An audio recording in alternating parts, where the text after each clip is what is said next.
Olá e sejam bem-vindos a mais uma conversa do Geração F, um podcast que vai já na terceira temporada, um podcast da Event Point, onde procuramos dar a conhecer um bocadinho mais de perto os jovens que trabalham nesta indústria dos eventos e a quem são reconhecidas qualidades para poderem vir a ser os futuros líderes nesta indústria. Como habitualmente, nós estamos a gravar no estúdio da Shake It, no Porto, com um cenário novo para esta terceira temporada. E hoje o nosso convidado é o João Lemos, que trabalha promoção externa no Portinorte, no Turismo Portinorte, e portanto está focado na Meetings Industry e portanto ligado ao Convention and Visitors Bureau do Portinorte. João, obrigado por teres aceitado o nosso convite. Obrigado eu pelo convite. Obrigado. E ao início, ou seja, como é que os eventos, o turismo de negócios surgem na tua vida? Bem, uma vez mais obrigado, Rui, à Event Point pelo convite. É de facto um bocadinho difícil de perceber para mim na minha vida quando é que os eventos entram aqui no meu percurso profissional.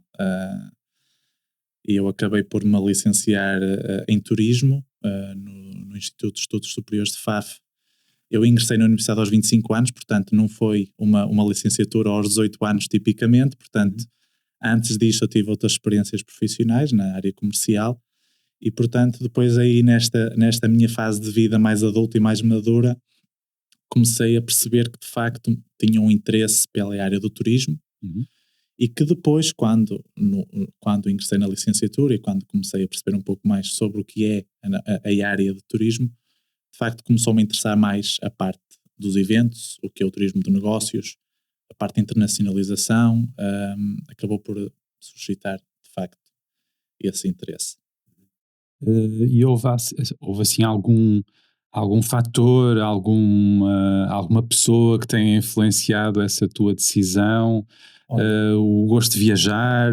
Acabou por ser muito orgânico, Rui, porque eu, no meu período de licenciatura, acabei por fazer um estágio curricular na Associação de Turismo do Porto e fiz esse estágio curricular no Departamento de Acolhimento e Comercialização, ou seja, dentro da Associação de Turismo do Porto, acaba por termos a exploração dos postos de turismo da cidade do Porto e eu ingressei nesse estágio curricular. Portanto, a minha entrada no turismo, no mercado de trabalho, foi num estágio curricular e, consecutivamente, foi a minha entrada também na Associação de Turismo do Porto. E, portanto, tive ali um contacto nos postos de turismo e depois fui crescendo, fui evoluindo dentro do que é o departamento e depois, organicamente, surge uma oportunidade de eu ir fazer uma mobilidade interna para o Meeting Industry, portanto tinha aberto uma vaga e eu abracei esse no projeto. E portanto foi muito orgânica esta passagem, sabendo que eu já tinha em foco, já tinha em mente esta minha ida para um departamento de turismo de negócios, que era de facto onde eu queria estar. Certo. E como é que foi essa primeira experiência de contacto direto com o público? Foi uma aprendizagem interessante? Foi, e recomendo a toda a gente que é muito importante também termos esta noção do que é estar num balcão, num atendimento ao público. Numa fase inicial era isso o meu trabalho. Lidamos com todo tipo de personalidades, com todo tipo de turistas, com todo tipo de mercados, com as suas exigências, com as suas necessidades, e é muito importante também termos esta experiência no terreno, digamos assim, no que é o trabalho de front office. Por consequência, depois acabei por evoluir e depois acabei por fazer outro tipo de trabalhos que não fosse o front office, estando mais no back office, dando apoio a outro tipo de solicitações, mas este contacto com o público é muito importante e é de facto uma experiência profissional e pessoal muito enriquecedora. É curioso porque, enfim, nós vivemos num mundo muito digital, muito digitalizado. Se calhar a ideia do posto de turismo parece um bocadinho fora do tempo, mas as pessoas continuam a procurar esses pontos para recolher informação. Obviamente, eu entrei também no mercado de trabalho pós-pandemia, ou seja, 2021, no mercado de trabalho no turismo, na minha área. Acabei ali por entrar na minha área neste período de transição. E de facto, olhando para as estatísticas, vemos que havia muito mais presença e muito mais assiduidade nos pós-turismo pré-pandemia. a pandemia muda aqui de facto completamente o panorama do nosso comportamento enquanto consumidor, enquanto pessoa, não é? Que é muito mais digitalizado, há muito mais acesso à informação por estes meios, mas o posto de turismo continua a ser uma referência e uma procura de informação, não só de informação, mas de experiências, ou seja, continua a ser aquilo que é de referência um posto de turismo, ou seja, porque é um sítio credível, de confiança, que passa esta informação fidedigna a quem visita o país, que a maioritariamente das vezes é a sua primeira vez que estão no país ou na cidade, e portanto estão num ambiente um pouco desconhecido, mesmo que já tenham feito uma procura intensa sobre o que é Portugal e a região do turismo do Porto e Norte, mas o posto de turismo acaba por ser, como o aeroporto, é o ponto de entrada, muitas vezes, deste cliente na região, e portanto continua a ser muito importante este contacto. Uhum. E porquê é que te interessava esta vertente da Meetings Industry? Porquê é que esse era o lado que mais te aliciava? Certo. A mim sempre me fascinou muito a parte da internacionalização, ou seja, a possibilidade de trabalharmos além fronteiras, além ou seja, a forma de como captávamos negócio para Portugal, a forma como nós nos projetávamos internacionalmente, a imagem do destino, Porto e Norte, ou seja, sempre foi uma área que me cativou muito. E a parte do turismo de negócios é por si só aquilo que de facto faz mover a imagem e a reputação do destino. Além de que, obviamente, o turismo de negócios é responsável por uma fatia muito, muito grande do que é o turismo em geral, sendo que é muitas vezes difícil de quantificar de facto qual é a receita gerada diretamente pelo turismo de negócios, mas quem está na área sabe perfeitamente a importância que o turismo de negócios tem para uma região, porque é um agregador de serviços que estão inerentes a um evento e, portanto, deixa uma marca muito importante no destino. Isso sempre me cativou bastante, e ter a possibilidade de trabalhar num convention bureau onde posso, de facto, trabalhar todas estas áreas é, de facto, bastante enriquecedor a nível profissional. Quais são os principais desafios de vender, vamos dizer assim, um destino lá fora? Porque de facto há dezenas, centenas, milhares de destinos a fazer o mesmo trabalho. É verdade, é verdade. Mas por outro lado é muito gratificante, porque eu tenho a oportunidade de trabalhar a nível macro, eu tenho a oportunidade de trabalhar o destino além fronteiras e para um período de tempo de 5, 10, 15 anos, que é para isso que trabalhamos. Não trabalhamos para nós neste momento não trabalhamos para 2025, trabalhamos para 2030, 2035. E é isso que me entusiasma mais, é podermos trabalhar e temos a possibilidade de visualizar o futuro e perceber o que é que nós queremos para o futuro e como é que temos que atuar sobre isso e perceber, estamos neste momento em 2025 e perceber que o nosso trabalho, o trabalho dos nossos antecessores, fez com que neste momento a região é muito forte na nossa área, temos uma expectativa de que de facto irá crescer exponencialmente ainda nos próximos anos, e é de facto gratificante ver este trabalho que foi feito pelo Convention Bureau e pelo Turismo de Portugal e por todas as instituições que são responsáveis por esta promoção do destino além fronteiras. É de facto muito, muito gratificante. E quais são os argumentos que têm mais peso quando se trata de promover um destino? Que é que... Felizmente o Porto e Norte é talvez a região em Portugal com mais oferta, com mais diversidade que temos em Portugal, e portanto é muito fácil nós conseguimos elencar uma série de selling points que de facto nós temos de tudo, e portanto quando estamos internacionalmente numa feira, num momento de conversa com alguém que é um decision maker, que de facto pode fazer a diferença numa decisão para trazer um evento internacional para cá, por exemplo, temos aqui uma panóplia de produto, de experiência, de know-how da região.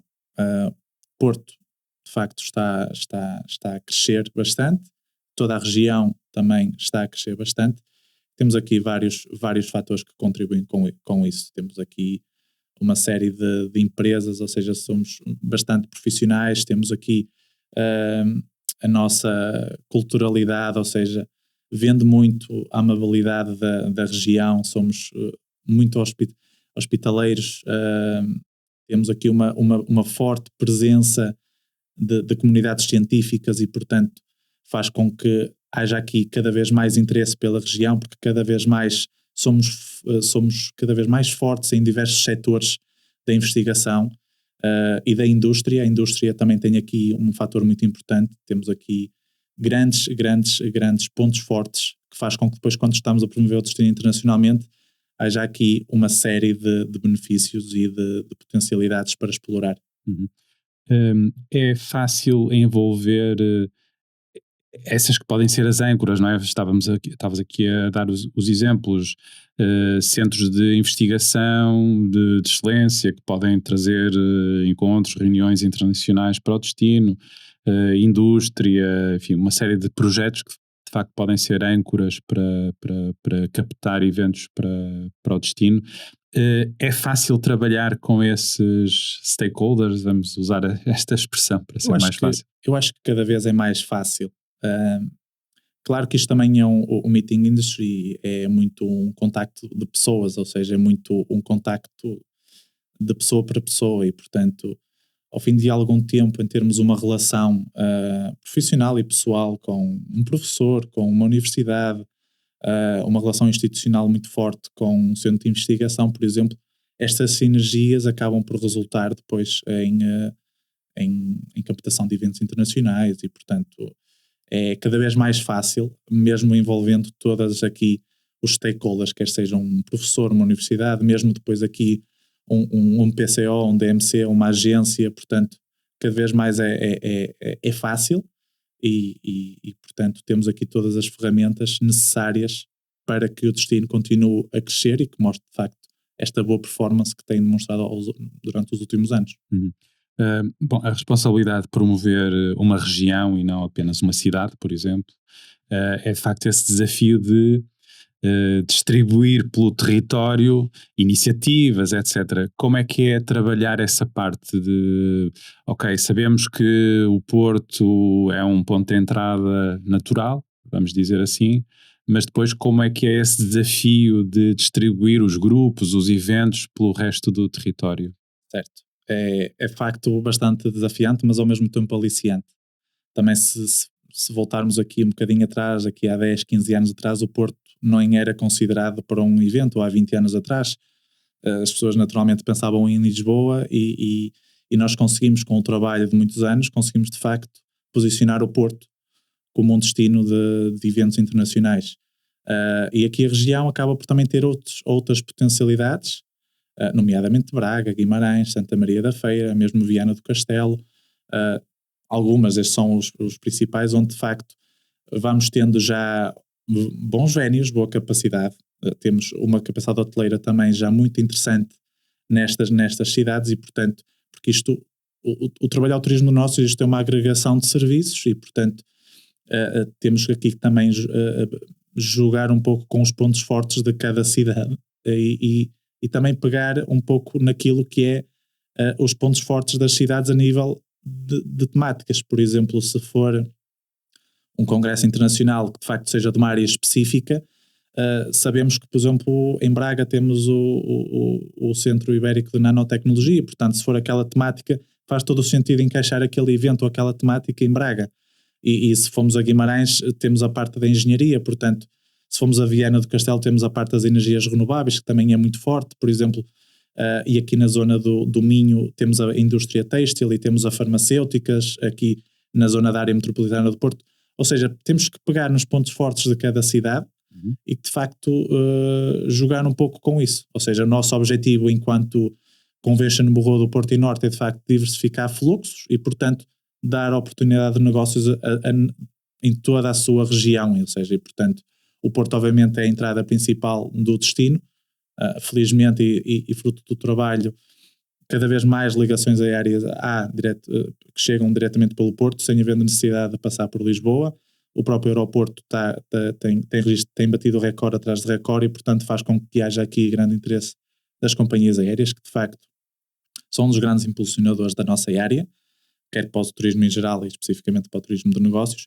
Isso faz com que as pessoas estejam mais perto de ir para Braga, de ir para Guimarães, de ir para Viana, de ir para Santa Maria da Feira, de ir para outras regiões do Porto e Norte, e portanto mas é muito, muito gratificante quando trabalhamos muitas vezes anos numa candidatura e quando vemos o resultado final, que de facto fomos a candidatura vencedora para a região, é o sentimento porque nós vendemos o destino de uma forma diferente do que vende um comercial. Um comercial muitas vezes tem aquele retorno imediato financeiro. Nós trabalhamos as vendas um pouco diferente, vendemos o destino, que é muito, muito gratificante. Uhum. Eu queria te perguntar também como é que é, no fundo, ser um jovem nesta área, e tu, apesar de ter chegado um bocadinho mais tarde, continuas a ser muito jovem. Como é que é a entrada de um jovem neste mundo, nesta área de trabalho? A minha experiência profissional, não tenho nada a apontar, ou seja, foi muito bem recebido. O meu ambiente de trabalho sempre foi excelente, ou seja, sempre me deram oportunidade, também me deram oportunidade de crescimento, mas sei que de facto na área, não é? É necessária ou seja, esta responsabilidade que os jovens têm que ter dentro das próprias organizações. Felizmente eu vou vendo cada vez mais jovens que trabalham efetivamente e que têm responsabilidade no turismo de negócios, ou seja, tudo o que é a parte dos eventos. Cada vez contactamos com mais pessoas que são jovens e, portanto, e que têm a oportunidade, e que é-lhes reconhecido mérito e que lhes é reconhecido também responsabilidade para os cargos. E portanto, é com bons olhos que também vejo esta transição dentro das próprias organizações, de que os jovens têm um espaço e têm uma palavra a dizer e que não ficam nada atrás daquilo que era os nossos anteriores colegas que eram de uma geração passada. Uhum.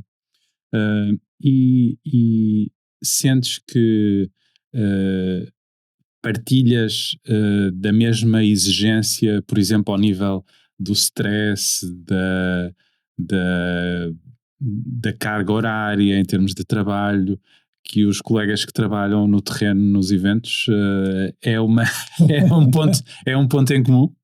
Assim, obviamente que nós, a minha geração e agora a nova geração que vem, priorizam muitas coisas diferentes do que se calhar a geração anterior, a seguir à minha, priorizavam, e portanto cada vez mais procura-se aqui um balanço entre a vida pessoal e profissional, sendo que a nossa área é muito exigente, com uma carga horária terrível. É preciso ter amor de facto ao que se faz e de facto é inevitável que haja ou seja, este compromisso, em vez de ser meio-meio, às vezes é preciso ali um 10 ou 15% a mais. Se for só isso, é ótimo para a nossa área. Mas também sinto que as empresas também trabalham com cada vez menos recursos humanos. Desde a pandemia isto é inegável, ou seja, as empresas perceberam rapidamente que com um número reduzido de pessoas conseguem fazer o mesmo trabalho. Isto também não nos beneficia, quer seja a mim, quer seja a um colega que esteja numa empresa, na nossa área. Isto é transversal, não só à área dos eventos, mas à área, diria, do empresarial em Portugal, de que de facto as empresas trabalham com poucos recursos humanos, e isso faz com que de facto haja aqui uma necessidade, um esforço horário adicional do que aquilo que deveria ser exigido, tanto pela entidade empregadora, quer pelo empregador, não é? Uhum. Falaste aí na questão talvez da produtividade ou da capacidade, ou seja, sentes que a tecnologia também veio mudar aqui um bocadinho os paradigmas em termos de organização, do trabalho, etc, etc. E se pensarmos agora em ferramentas como inteligência artificial, isso é algo que tu tens presente no teu dia-a-dia? Usas ferramentas com esse tipo de soluções? Hoje em dia, quem não usar, Rui, de facto, está em maus lençóis e, portanto, temos que abraçar esta ideia de que, de facto, a inteligência artificial e tudo que são ferramentas deste espectro estão aqui para nos ajudar e, portanto, eu no meu dia-a-dia uso com bastante regularidade as ferramentas de inteligência artificial para, não para substituir o trabalho com aquilo que eu faço, mas para, ou seja, otimizar o meu trabalho no dia-a-dia para a construção de ideias, para me libertar tempo que eu às vezes considerava um pouco desnecessário, que eu ia perder numa tarefa muito tempo, a inteligência artificial... Coisas mais rotineiras. Exatamente. Isso faz com que me ajude, de facto, a realizar essas tarefas e ao mesmo tempo eu tenha mais tempo livre dentro da minha janela horária de trabalho para me focar em coisas que de facto merecem a atenção. Podes dar mais valor. Exatamente. Como é que é evidentemente, és um observador privilegiado, como é que olhas para o mercado dos eventos, para as agências, para os fornecedores de todo o tipo, para os espaços, como é que avalias a qualidade da indústria em Portugal, para aquilo que vais vendo cá, para aquilo que vais vendo lá fora também? Bem, eu só tenho a dizer coisas positivas em relação a isso. Não estamos nada atrás, bem pelo contrário daquilo que se faz fora e daquilo que são as agências e as empresas de catering, de audiovisuais, ou seja, de tudo aquilo que são parceiros e empresas locais, nós não estamos de facto nada atrás. E portanto, conseguimos ser competitivos, conseguimos ser bastante profissionais naquilo que fazemos cá.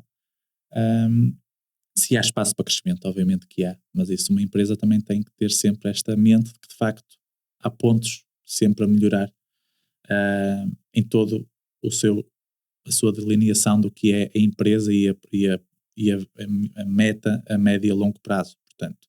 Mas se me perguntarem se eu prefiro contratar uma empresa que esteja sediada em França ou em Portugal, prefiro sempre a portuguesa, porque de facto eu vejo que existe aqui qualidade, que existe know-how, que existe experiência, que existe profissionalismo, existe bondade, que é aquilo que de facto nos caracteriza e nos diferencia muitas vezes em relação a outras cidades ou países mundiais. Portanto, esta maneira de bem receber, de proximidade, de contacto, é de facto aquilo que é a nossa bandeira e que devemos continuar a preservar, sem dúvida alguma.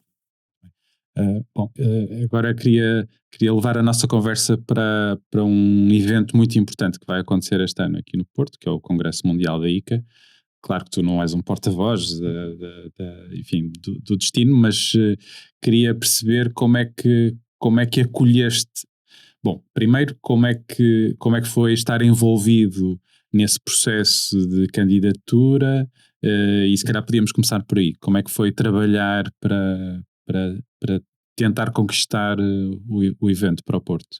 Bem, de facto, quando soubemos que de facto o Porto era o destino escolhido para o Congresso, depois de um período muito longo, foi bastante gratificante e fizemos uma festa, ou seja, foi de facto, porque sabemos que é um marco para o nosso segmento e que é uma oportunidade única de potenciar tudo aquilo de bom que temos na região, na área dos eventos.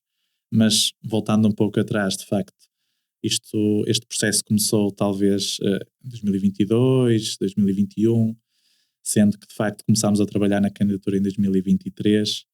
Portanto, foi aqui um processo longo, é um processo, digamos assim, que de facto obriga a muita burocracia, muito planeamento, muita estruturação. De facto, uma vez mais, a parte da envolvência de todos os stakeholders, quer da região, quer nacionais, é de facto preponderante para um projeto desta dimensão. Portanto, vamos colher os frutos de um evento que irá acontecer em novembro de 2025, mas isto já começou há alguns anos atrás e, portanto, é um processo longo, mas tem sido muito bom. Tem sido muito bom desde o seu início, desde a possibilidade de que uma pequena conversa que surgiu, e porque não o Porto receber o Congresso aí, que até que de facto há a candidatura e há o processo de escolha e há todo este este processo até que levou ao desencadeamento da escolha da cidade do Porto foi um processo magnífico até agora.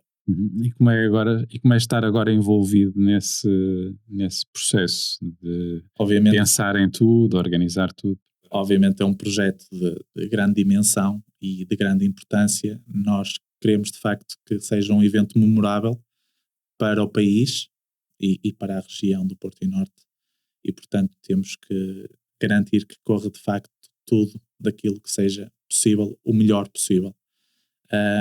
Obviamente são muitas envolventes, são muitos pontos, são muitas coisas, mas de facto também é a beleza da nossa área que nós somos privilegiados que conseguimos numa situação como um congresso, por exemplo, consegue tocar em vários pontos e vários espectros de serviços, quer seja de venues, quer seja de catering, audiovisuais, quer seja de pensar em mobilidade, pensar em impacto social, sustentabilidade, uma imensidade de coisas boas que de facto também nos obriga a ser um pouco daquilo que é o tradicional, procurar algo diferenciador, mostrar algo único, e portanto o conceito do congresso e mesmo o lema é Sharing the Course, vai buscar aqui os nossos antepassados dos descobrimentos e portanto aqui abrir novos caminhos e de facto penso que vamos conseguir fazer isso com o congresso. É a nossa ideia, a nossa expectativa que de facto seja um evento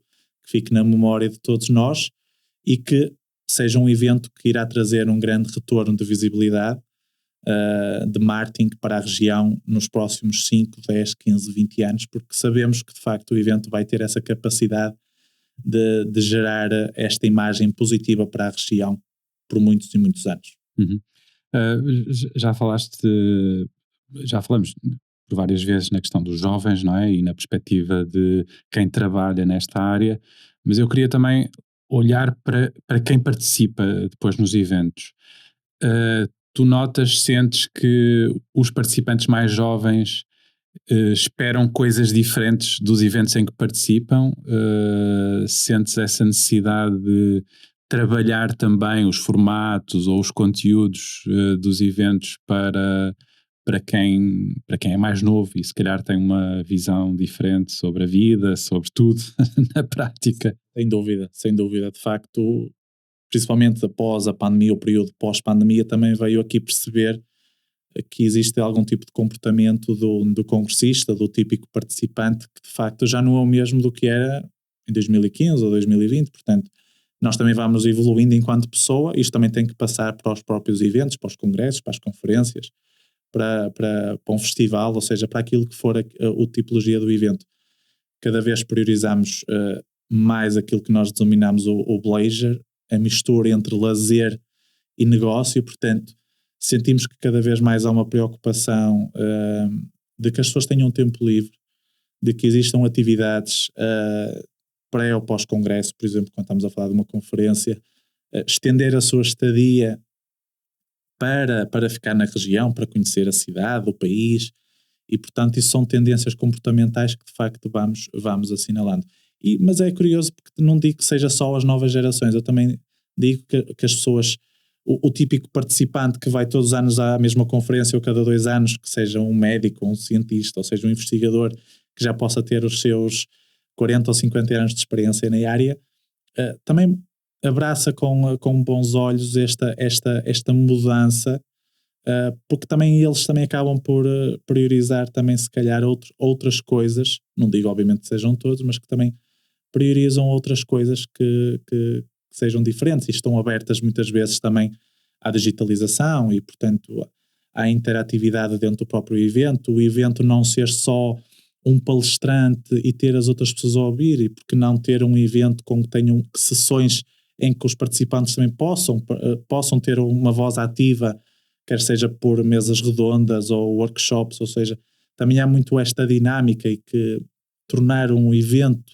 nomeadamente um congresso, não tão aborrecido, para tornar seja uma coisa mais dinâmica e apostar também mais naquilo que é um foco, os eventos sociais, dar mais ênfase e mais importância a um jantar onde haja um momento de libertação, que normalmente sabemos que é um momento normalmente de relax, de festa, onde as pessoas estão mais desinibidas, onde conversam mesmo os próprios eventos terem mais momentos de networking, para que as pessoas tenham a oportunidade de conversar umas com as outras, que possam falar de coisas banais, como possam falar de coisas do tema da conferência, ou possam estabelecer potenciais por futuras parcerias. Portanto, temos que adaptar-nos também a este comportamento, a novo comportamento do ser humano, e passá-lo também para os eventos. E é isso que nós também temos feito aqui com sucesso na região, com múltiplos eventos que já aconteceram e que vão acontecer, que de facto já priorizam este tipo de balanço pessoal / profissional.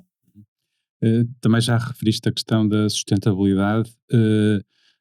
Tu acreditas que esse é um tema que definitivamente entrou na ordem do dia? Porque eu recordo-me durante muitos anos era algo que se falava, mas que depois acabava por esbarrar quase inevitavelmente na questão do preço, e era sempre a desculpa para colocar de lado. Tu sentes que isso hoje em dia está diferente? As pessoas estão mais empenhadas e mais disponíveis para tomar ações concretas e efetivas? Sim, efetivamente acho que já nem é uma questão, ou seja, já é um requisito obrigatório que o evento tenha esta característica, ou seja, esta sustentabilidade. E quando falamos de sustentabilidade é uma palavra muito ampla. Sim. Sustentabilidade ambiental, sustentabilidade social, ou seja, mesmo a sustentabilidade sim, económica, financeira também, ou seja, também e, portanto, faz parte da equação. A economia circular é uma sustentabilidade económica e, portanto, a envolvência de comunidades locais na própria conferência ou no evento é uma sustentabilidade social. A própria sustentabilidade, obviamente, alimentar e de mobilidade, de facto é muito importante e continua a ser muito importante, e é isso que também devemos, nós também enquanto destino, também trabalhamos aficadamente em promover o destino com essas condicionantes, e também potenciar aqui sinergias entre os diferentes stakeholders para que possamos também educá-los e possamos também fazer aqui uma aprendizagem com eles.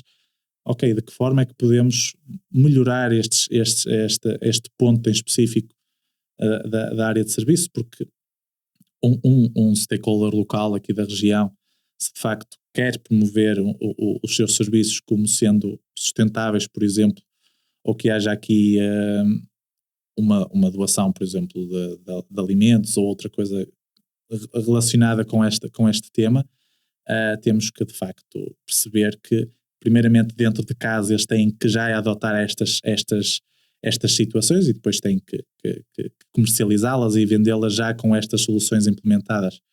E portanto acho que estamos a fazer um bom trabalho. Acho que ainda temos aí algum trabalho caminho a percorrer, mas se analisarmos há 2 anos atrás para agora, estamos muito melhor e temos aqui uma margem de progressão para crescer, e temos que jogar com as nossas vantagens. E, por exemplo, a cidade do Porto é uma cidade que, ao mesmo tempo, sabendo das dificuldades que tem a nível de que são muitas subidas e descidas, mas ao mesmo tempo temos tudo muito próximo, não há necessidade de usar transportes em massa, ou seja, aqueles momentos em que nós tínhamos 10 ou 20 autocarros à porta de um venue ou de um hotel para se mover de um lado para o outro. Felizmente na nossa região se calhar já não é necessário, portanto apelar ao uso de transportes públicos, que quando chegam ao aeroporto podem perfeitamente usar o metro, podem perfeitamente usar o comboio para chegar às diversas cidades na região, e portanto acho que estamos a fazer um ótimo trabalho nesse sentido e sensibilização dos parceiros locais. Além disso, sentimos que, e sinto que o contacto com os mercados internacionais, isto já é uma obrigatoriedade e tem que ser um ponto fundamental em todos os processos de candidatura em que estamos envolvidos. Cada vez mais a sustentabilidade, aquilo que de impacto, o que é que nós podemos oferecer enquanto destino para estas associações, já é uma necessidade que já vem muitas vezes nos requests for proposals, que nós temos que analisar e temos que fazer as candidaturas, já vem lá explícito mesmo o que é que nós poderemos fazer enquanto destino para potenciar a parte do impacto social. Se podemos envolver as universidades, podemos trabalhar aqui com instituições de solidariedade social, ou seja, já nos é pedido regularmente e cada vez mais esta linha específica nestes pedidos, o que é, e que de facto tem depois uma preponderação bastante importante depois na tomada de decisão para a escolha de um país ou de uma cidade para acolher um evento. E portanto, no fundo, vocês também assumem esse papel de identificar potenciais parceiros para desenvolver este tipo de ações, não é? Porque certo. Quem vem de fora às vezes até pode ter boa vontade, Exatamente. mas não conhece a região, não conhece e portanto não sabe com que parceiros é que pode estabelecer esse tipo de ações. Exatamente. Não é? Nós estamos na primeira linha, digamos assim, e portanto nós fazemos e temos um levantamento de uma série de instituições, de empresas que trabalham estas áreas e portanto a nossa ideia é de facto promover contactos, criar situações que sejam replicáveis no mundo dos eventos e portanto essa é a nossa missão e estamos a conseguir com muito sucesso. Temos identificadas muitas associações na região e portanto que estão dispostas a colaborar connosco e com a agência local que fica a organizar o evento, quer com a associação internacional, quer com os parceiros locais. E, portanto, também esse é o nosso trabalho de potenciar depois também sinergias entre estas instituições e os próprios parceiros cá, para que de facto depois possam trabalhar em conjunto, não só para um evento em específico, mas que o que nós queremos e o que nós pretendemos, e que já assim acontece, é que de facto, usando uma instituição social, por exemplo, não só para um evento, mas que usem sempre, e portanto que existe ali um modelo definido, e portanto que há ali um momento de colaboração que irá perdurar ao longo dos anos. Queria-te perguntar também como é que, pensando nesta questão da liderança, o que é que tu consideras que faz um bom líder? Que qualidades ou que características é que ele deve ter? Sim, é uma pergunta difícil. De facto, a palavra é líder, não chefe, não é?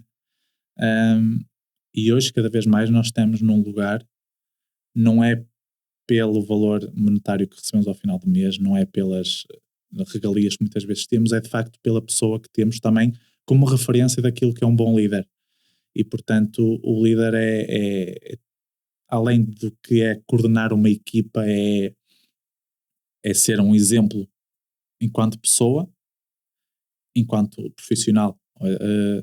Portanto, temos que ser um líder tem que ser uma referência, mas um líder também tem que saber reconhecer que sozinho também não é ninguém e, portanto, tem que se rodear de as pessoas que estão à sua volta, que trabalham com este líder, têm um trabalho preponderante e, portanto, trabalham todos ali num único objetivo e num único propósito e, portanto, diria que para ser um bom líder também, obviamente, eu considero que tem que haver uma boa relação pessoal, porque de facto, hoje em dia, nós olhamos para um líder como uma referência e quando vemos um chefe e não um líder, nós também rapidamente procuramos outras alternativas, ou seja, procuramos outro trabalho, porque hoje em dia, de facto, a nossa geração não está predisposta a assumir um trabalho por uma vida inteira onde não se identifique com o líder que tem na sua organização. E, portanto, este exemplo de que quando nós estamos numa empresa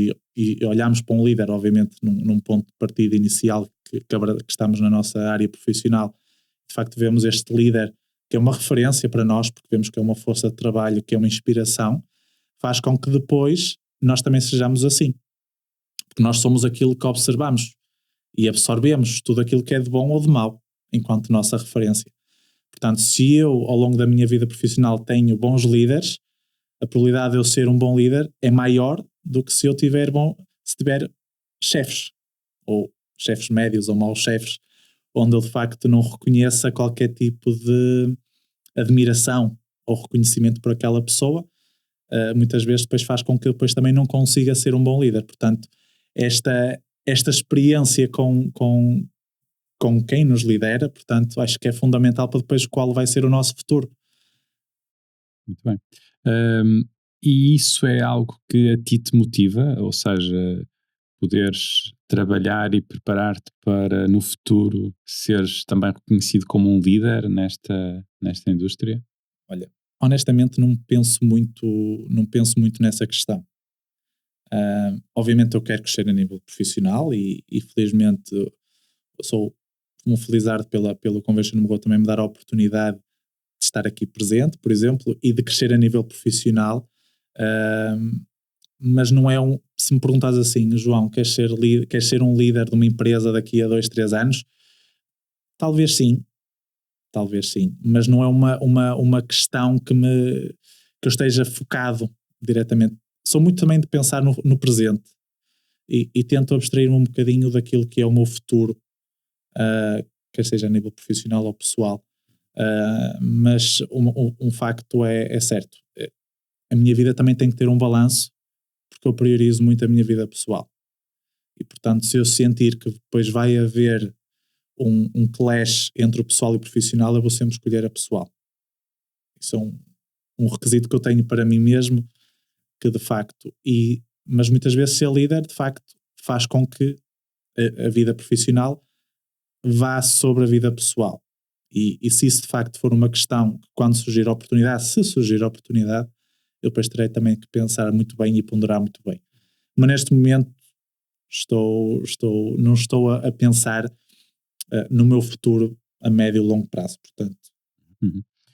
E agora ocorreu-me uma outra pergunta que se calhar devia ter feito há mais tempo, mas que tem a ver com o seguinte: num destino que está a ser bem sucedido do ponto de vista turístico, isto depois cria ali alguns atritos entre o lazer e os eventos? Eu não diria ou seja, que haja aqui um problema. Digamos que existe aqui espaço para tudo o que é o turismo, o espectro do turismo do lazer e do turismo de negócios. Sendo que o turismo de negócios sempre foi muito importante a nível internacional e para nós também é muito importante, porque acaba por ser aqui uma supressão, ou seja, de épocas muitas vezes de épocas baixas, e que portanto o turismo de negócios entra aí de portas abertas e portanto que são eventos que são tendencialmente realizados nestes período em que não acompanha tanto lazer. O que verificamos é que o destino de facto e Portugal, pela sua procura e pela sua oferta, vamos percebendo que o lazer vai estando agora um pouco por todo o ano, ou seja, havendo aqui poucos momentos de época baixa, se existe época baixa hoje em dia. Se talvez existirá 1 mês, 2 meses de época baixa, mas de facto o que vemos é que o país e a região estão muito bem e portanto a crescer ano após ano.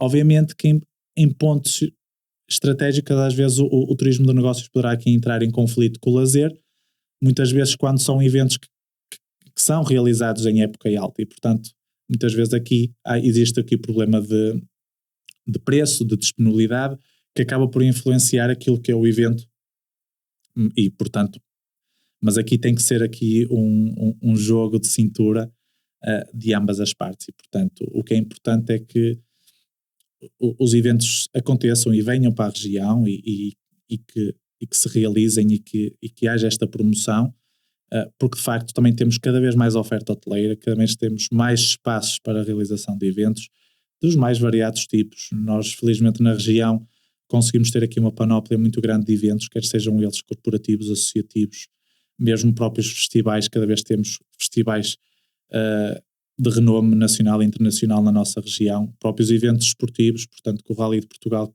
que é um fenómeno e portanto não deixa de ser um evento aqui de grande dimensão e portanto a tendência é que haja este interesse por outro tipo de eventos também na região e portanto isto será benéfico para outras cidades que estão aqui a emergir no panorama do turismo do Porto e Norte, que possam receber, porque já se estão a capacitar com infraestruturas e que já estão predispostas e estão disponíveis para receber estes eventos de facto relevantes para uma cidade e para a região.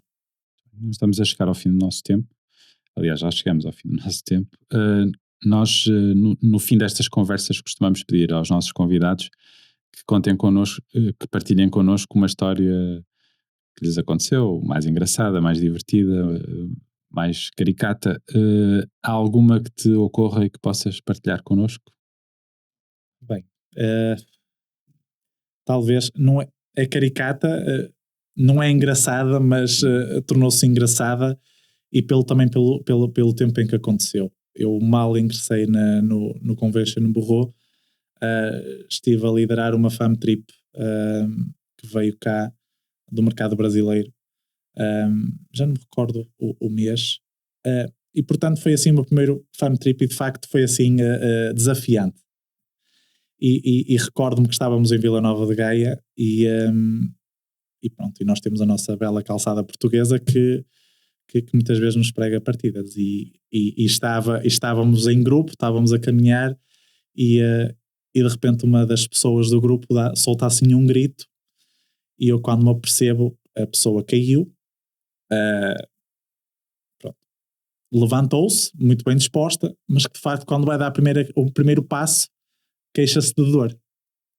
E eu, bem, não acredito que isto me está a acontecer logo na minha primeira fam trip que estou aqui sozinho, por acaso felizmente estava com uma guia que me auxiliou em tudo nessa fam trip e eu, bem, e agora como é que eu vou resolver? A senhora queria ir ao hospital e eu, bem, então a guia ficou com o grupo, eu fui com a senhora para o hospital, passámos 3 horas no hospital e portanto a falar de uma série de questões menos tudo, a senhora muito bem disposta, mas de facto esta minha primeira experiência numa fam trip, ainda por cima no primeiro dia, e de facto eu vou com a senhora para o hospital porque ela se aleijou no pé e portanto depois a senhora ter que andar de canadianas e portanto foi assim uma história caricata que nunca mais me aconteceu, felizmente. A senhora também teve ali um pequeno entorse, mas ficou tudo bem. Mas de facto foi assim uma história que recordo até hoje, porque de facto marcou, porque foi o início da minha vida profissional e ao mesmo tempo tive logo esta situação que de facto a nossa área é inevitável, que é pensar no plano B e no plano C, e portanto resolvi logo na hora, o grupo ficou com a guia, eu fui com a senhora para o hospital, portanto tratar ali a parte de mobilidade, de transporte, ou seja, pensar como é que eu vou, para onde é que vou, mas correu tudo bem, mas não deixa de ser assim uma história que me ficou gravada na memória. Mas às vezes é assim que começam as amizades, não é? E verdade, é verdade. É uma excelente pessoa, é verdade, é verdade. Muito bem. Esta foi mais uma conversa do Geração F, a terceira temporada, gravada como habitualmente aqui no estúdio da Shake It, no Porto. E eu recordo ainda que nós temos, mais para o final do ano, um encontro marcado para 27 de outubro no Centro de Congressos de Estoril, para mais uma edição do Reinvent the Event, que é o nosso evento, que este ano tem um mote que é Unlocking the Unexpected. Portanto, esperamos por vocês também para essa ocasião. E quanto a nós, até à próxima conversa do Geração F. Obrigado.